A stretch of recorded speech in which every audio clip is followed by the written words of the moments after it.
5 years ago. Tony. Allison, there's some heated debate in D.C. over a bill proposed by Arizona Congressman Trent Franks. It would ban all abortions in the district after 20 weeks of pregnancy. Some view this as an intrusion on the city's self-governance.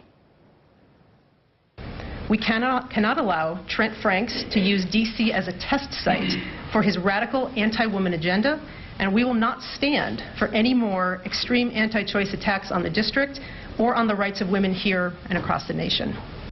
Protesters last week rallied outside Frank's office, but is this story getting any play outside of the district? Joining us now with the latest is Emma Dumain. She is a staff writer with Roll Call and who's been writing quite a bit about this. Thanks for coming in. We appreciate it. Thanks for having me. I will ask you that question first. Is this getting attention outside of D.C.? It is. It's a very interesting issue. Looking at all of the players in this right now, it's certainly coming at a time when people are concerned who support abortion rights for women say that this is another example of the broader war on women.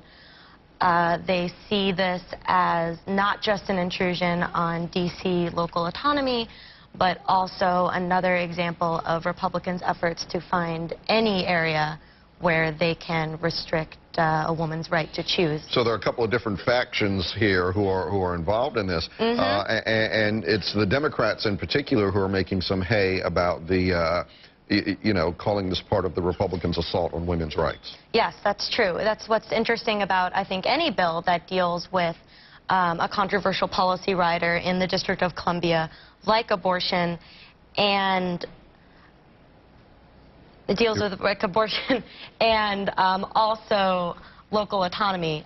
You have the people who oppose abortion rights, you have the people who oppose infringing on D.C. home rule, and you have people who oppose restrictions on abortion. So you have a real national stage here. You have NARAL, Pro-Choice America, you have the Abortion Federation of America, you have Planned Parenthood, all sending out blast emails to their membership telling them to call Trent Franks and call their representatives and tell them to fight against this bill. And in fact, that's kind of a replay of an effort that was sparked by Delegate Eleanor Holmes Norton last year. She's doing it again this year. That's getting these other groups to call on their members from whatever states they are, what have you, to weigh in on this. Eleanor Holmes Norton says it was fairly effective last year.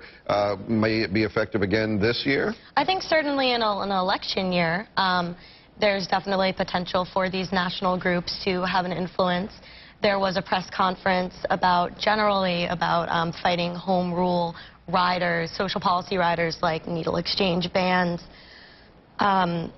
loosening restrictions on D.C. gun laws, and abortion, and talking about how to leverage national groups to help fight this on the D.C. ground, because certainly national groups have an interest in protecting their agendas all over the country and in the district in particular. So there's kind of a teamwork, a partnership going on here. And again, in an election year where these issues are very important and on the top of everybody's agendas, it has some potential. Given that it is an election year and it is important, Trent Franks, why is he inserting himself into the district's affairs like this?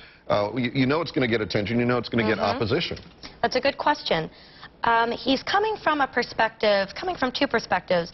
One thing he said is that he believes that the Constitution, and other supporters of this bill and other Republicans believe that the Constitution is very clear about what Congress's role should be in overseeing the District of Columbia, and that role is they have the authority to revise and insert new laws as they see fit. He also believes, and supporters of this bill believe, that D.C. should not allow any abortions, let alone abortions after 20 weeks, which is the point at which medical experts believe the fetus can begin to feel pain. He has said things along the lines of, no one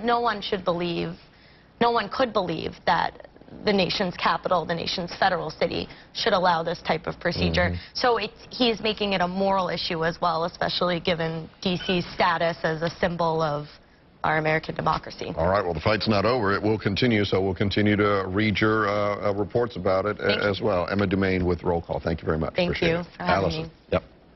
Tony, thank you. Coming up, a lawmaker goes berserk, and a bar suddenly becomes a drive-through, and a bar suddenly becomes a drive-through. These are two must-see videos making the rounds on the internet. Don't worry.